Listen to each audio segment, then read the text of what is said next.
าน้องออกก่อน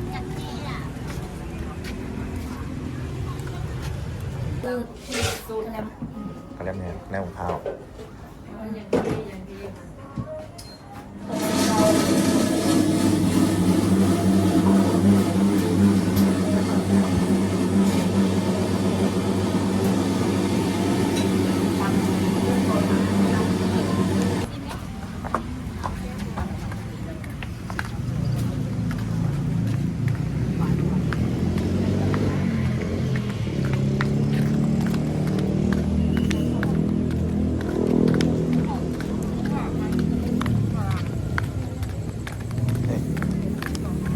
แล้วไงเขาซื้อยัง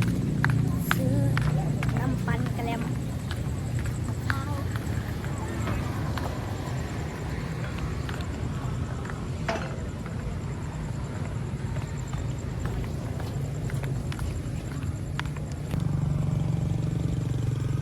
น้ำอย่างตรงนี้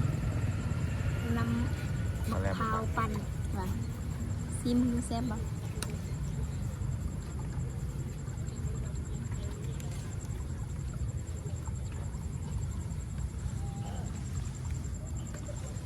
ทอดูดคืออยากกระต่อย